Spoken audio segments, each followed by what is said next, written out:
Balandi ya chaîne na biso Océan du Congo. Pe bandeko bazolanda ngai en direct na Facebook Mbote Omolongo Mobimba Wabino ndeko Révérend Didier Lompinga Sango Mokonzi na ye lisusu na ba série ya ba émission na biso oyo bandeko na ngai ya groupe na biso to sambela elongo toye liboso na bino yambona nyonso tolingaki to pambola nzambe oyo asali biso ngolu ya koleka lisusu lelo pe ya kopesa mon directeur privé mbote ebelebele ndenge tozongeli ba émission na biso en live na Facebook pe na chaîne na biso to pamboli nzambe asali biso ngolu ya lelo tozotanga makomi na ye na mokanda na Actes des Apôtres chapitre nango 12e banda premier ti na 6e verset. La Bible nous dit ceci. Vers le même temps, le roi Hérode s'est mis à maltraiter quelques membres de l'église. Et il fit mourir par l'épée Jacques, frère de Jean. Voyant que cela était agréable aux Juifs, il fit encore arrêter Pierre. C'était pendant les jours de pain sans levain. Après avoir saisi et jeté en prison, il est mis sous les gardes de 4 escudés et 4 soldats chacune, avec l'intention de les faire comparaître devant le peuple après la Pâque. 5. Pierre donc était gardé dans la prison et l'église ne cessait d'adresser pour lui des prières à Dieu. 6. La nuit qui précéda, le jour où Hérode allait le faire comparaître, Pierre, lié de 2 chaînes, dormait entre 2 soldats et des sentinelles devant la porte, gardait la prison. Seigneur Dieu, merci pour Nzambe. Nous te sommes et nous resterons très très reconnaissants pour la mouka lelo salibi songolu. Loba na biso pendant quelques minutes. Libota na otobika na kombo na Yesu Christu. Amen. Toza na série ya ba émission na biso sur la délivrance. La délivrance, c'est le fait de rendre quelqu'un libre. Et Dieu nous a mis au cœur. Yakolobela na mikolo oyo sur l'emprisonnement. L'emprisonnement. C'est le fait d'être mis à part quelque part. Oyo mutu azana liberté te. Prison eza lieu ezo privé mutu na liberté. Toyebi prison mutu eza libre te azaka 4 na 4 entre 4 murs. Et il y a l'emprisonnement physique et l'emprisonnement spirituel. Excuse. Ici, nous ne voulons pas encore parler d'emprisonnement spirituel, mais nous voulons pas parler de l'emprisonnement comme ça. Dans Israël, la période de préparation à Pâques, c'est la période de moko sacrée. Mais la période de Oyonde, roi Hérode a sepelé qui comme maltraité l'église. Babomi Jacques ndeko ya Jean amoni yango esengo makasi pasa za commanditaire à makambwana. Et atindi lisusu bakanga apôtre Pierre qui était le pasteur de l'église. Bien-aimé, bakangi Pierre. Yoka makabazoba. Voyez que cela était agréable aux yeux des Juifs. C'était agréable aux Juifs. Il est mis sous les 4 escudets, il fit encore arrêter Pierre. C'était pendant le jour de pain sans levain. Pendant que l'église se préparait pour une manifestation, la Pâque c'est notre fête. La Pâque c'est Jésus-Christ.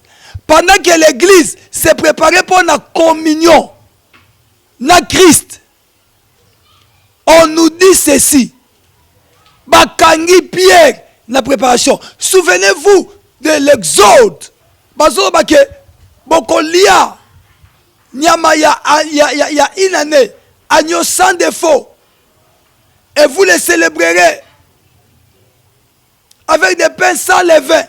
Pendant que l'église s'est préparée, bakangi l'apôtre, bakangi leader, batie na prison.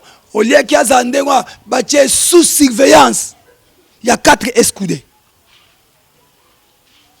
Mais bien, dans l'emprisonnement, je vais parler d'une chose. Autant où nous avons réfléchi dans ma cambo et le lycée Ingaï.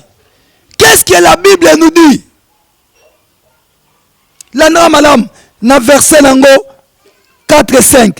Babi, après l'avoir saisi et jeté en prison, il est mis sous la garde de 4 escudés, de 4 soldats, chacun avec l'intention de le faire comparaître devant le peuple après la Pâque.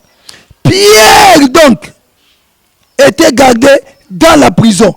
Et l'église ne cessait d'adresser pour lui des prières à Dieu. Pierre dans la prison, Pierre emprisonné. Or, si quelqu'un est dans la prison, il n'a plus la force. C'est le moment de la faiblesse pour un homme. Le quoi? Quand un homme dans la prison, il n'a plus de force. C'est le moment de la faiblesse. Oh, tant que Mouta comme à la faiblesse, il a besoin de soutien. Pierre a comme une état de faiblesse. Pierre a comme une état de faiblesse. Il a un mouvement à consalater. Un éloge à consalater. Bible dit, l'église c'est dans ces moments-là qu'il a adressé des prières. Quand l'homme devient dans la faiblesse, église, il faut qu'il y ait des gens qui puissent les soutenir. Mais aujourd'hui dans l'église, quand un homme est dans la faiblesse, c'est l'église qui publie. Faiblesse à Mouninga. Voilà ce que nous vivons aujourd'hui. Voilà ce que nous vivons aujourd'hui. Pierre dans la faiblesse, il est emprisonné. Bakange bachen, batieye, basoda bazo kengele, balobi soda nyo surtout a une intention à funda Pierre. Après Pâques, balobani, bakosle makam. Bien, mais nous sommes emprisonnés. Tam suna ba faute la bisoté. Mais parce que le diable n'est jamais qu'on a surtout évolué, madame. Nous sommes emprisonnés. Na ekobo. Tous emprisonnés. Na mensonge. Tous emprisonnés. Na makambo belé. Mais dans ce moment où nous sommes dans nos faiblesses, qu'est-ce que l'église fait pour nous? Qu'est-ce que l'église fait pour nous? Quand il est dans la faiblesse, qu'est-ce que l'église fait pour toi? Au lieu que l'église puisse nous soutenir dans nos faiblesses, mais c'est l'église. Moutezo Panzabiso Libanda. Ah, au moni ba pasteur. Ah, au moni ba église. Ah, au moni ba nini.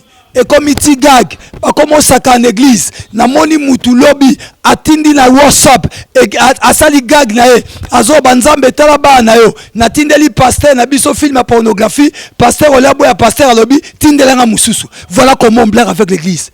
Or, quand nous sommes dans la faiblesse, quand nous sommes emprisonnés dans nos faiblesses, il faut que l'église puisse nous soutenir. Mais maintenant, l'église ne soutient pas ses siens. Pourquoi? Yango moni mukolo bakanga mwasi wa nekobo ba yeli boso a Yesu. Jésus comme l'église, il avait soutenu cette dame en disant na bakizateur ne nani na kat na bino na sala mabete abamba mwasi libanga. Nous sommes emprisonnés par nos faiblesses. Chacun de nous est faible. Oh Dieu m'a mis au cœur, maloboya kolobasik la délivrance. Mais il arrivera un moment que tu la faible dans la vie. Moi, je me souviens encore, quand on m'avait empoisonné pour la première fois, bazo me manga na hôpital, na komi na quoi les hommes de Dieu, bavandi basa isanga babinde akena okufa. Quand quelqu'un est dans ses faiblesses, toi n'a besoin de soutien libandate, toi as besoin de soutien kate. La Bible me dit ceci, quand Pierre était emprisonné, l'église priait pour lui. L'église priait pour lui. L'église intercédait pour lui. Pendant qu'on intercédait panzam, que ba Seigneur, voilà Pierre, na faiblesse na ye, ba kangiye. Bien mais ce qui le biso ba oyo, biso ngana yo ba Kristo, toza tenté, c'est parce que to linga Yesu. Pour ce to linga Yesu te, toza tenté te. Le diable a hier a comme kabiso, pour l'on la biso liboso face à Jésus. Pour biso to linga Yesu, mais dans nos faiblesses. Quand quelqu'un est emprisonné, qu'est-ce que toi tu fais? Quand ton ami tombe, na kati na faiblesse moko, yo salarani. Es-tu vraiment chrétien? L'heure de la délivrance est arrivée. Nous sommes là pour nous aider. Nga na faible, yo ou faible. Babi qu'elle est faible, qu'elle est fort, soutient les faibles. Or, quand quelqu'un tombe, c'est l'église. Moutifo. Balobe pas l'anzame ponae. Mais maintenant, qu'est-ce que l'église fait? Quand il y a une faiblesse dans l'église, l'apôtre Pierre était devenu faible. Il était emprisonné. Voilà l'ouverture.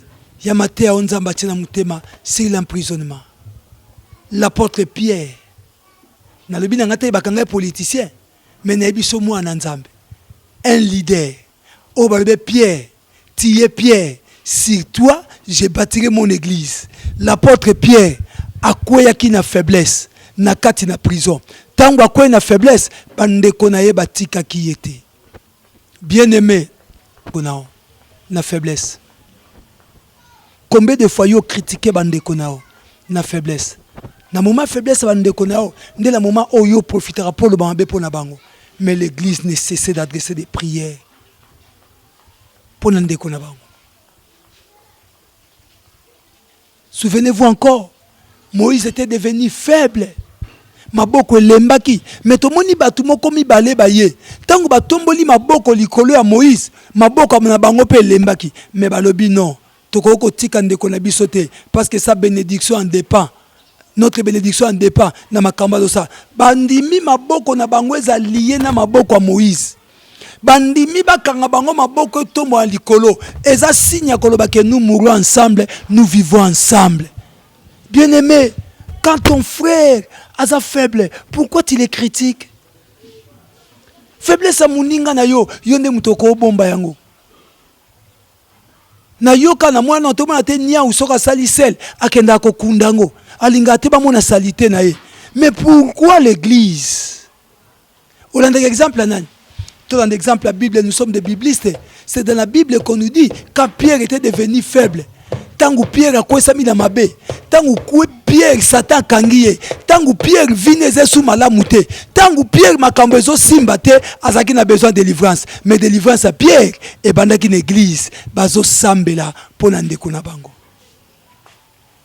Père éternel des armées. Na fungoli. Matéa oyo tchenga na mutema lelo. Pona koloba que nous avons besoin, il y a délivrance. L'emprisonnement. Chacun de nous est faible dans le domaine moko na domaine sonko. Mais que fait l'église? Tangu nde kwaza na passe. Que fait l'église? Tangu tozo kwesa mana mabe. Que fait l'église? Tangu tosani. J'intercède pour mes frères et sœurs. Oh, les lotos sont emprisonnés. J'intercède pour eux. Afin que Nzamba Lola au Kangola Bango. J'intercède pour l'église. J'intercède pour ma soeur, pour mes frères. Afin que toi, Dieu dans les cieux. Kangola Biso na mabe. Na faiblesse na biso. Kangola Biso na mabe. Na bolembu na biso.